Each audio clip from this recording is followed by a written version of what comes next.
Chill TV's News of the Week with Andy Harrington, and you may recognize the name. He has been trying to have improvements in the internet in Ryder Lake. Andy, what is the exact problem here? Is it hundreds, if not thousands, of people that have really crappy internet service? And in this day and age of technology, it really shouldn't be this way. Well, that's exactly right, Don. We've got approximately about 1,500 people in Ryder Lake and the surrounding areas that are really struggling with internet at the moment. Now, we've always struggled. We've always known that we were vulnerable to any emergencies that came up because we have a very poor landline system that's antiquated and out of date. Many people here don't have access to cell signal, and we don't have any high-speed internet. We do have access to satellite services and a few line-of-sight services, but our satellite services are overloaded even under normal times. During COVID, they've been completely crashing. So I checked my speed just before we came on. I'm getting 400 kilobytes, so that's why I'm probably freezing on your screen at the moment. Yeah. It's a real issue if you're trying to live from home, work from home, do school from home, stay connected to your family, or particularly for young kids that are being told they've got to work on Microsoft Teams and other things, because it's just not working for people. Well, and I'm glad you brought that up. If people are wondering why the internet is freezing up, this is what Andy and these 1,500 people have had to be dealing with. So you get a good idea of this. You've touched base with a number of people, I guess federally and provincially, locally. What have you heard from various governments? As I understand, with the federal government, with the CRTC, they can regulate rates, but they, and I'm just paraphrasing, do not regulate quality of service. So where do you take this from now? Who you talk to, and what do you do?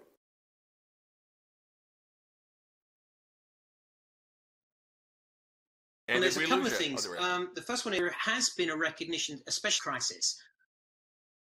There you go. That's my issue right there. Yeah. There has been a recognition through this crisis that there is a real problem with Canadian rural internet. So we've been at 3 different levels: at the municipality level, and also at the national level.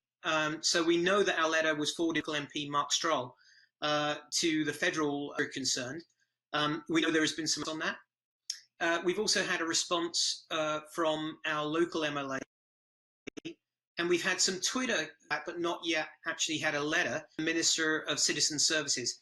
There is a fund that's been put together for $50 million. It's an emergency fund that's come out as a result of the COVID crisis. It's supposed to serve underserved internet areas. It appears to us that the only way you can apply for that is to be an internet service provider, which seems a strange way of doing it. So we've also been lobbying with our mayor, and we've received a letter back from the mayor to ask him to talk on our behalf. We are not a municipality. We're part of Chilliwack. We have no governing authority, so we have to go through the mayor. So we've had quite a lot of response, a lot of media coverage as well. I think people have been surprised that we can be so close to a major conurbation and have such limited internet. But we've heard some real horror stories up here of the sort of that people are struggling with. I heard from a kindergarten teacher who can't teach it and who is so disappointed she's not able to connect with her children, and their children aren't getting the education they need. From students in grade 12 drive down to car parks in Chilliwack and get on an LTE service for 3 to 4 hours a day so they can do their homework.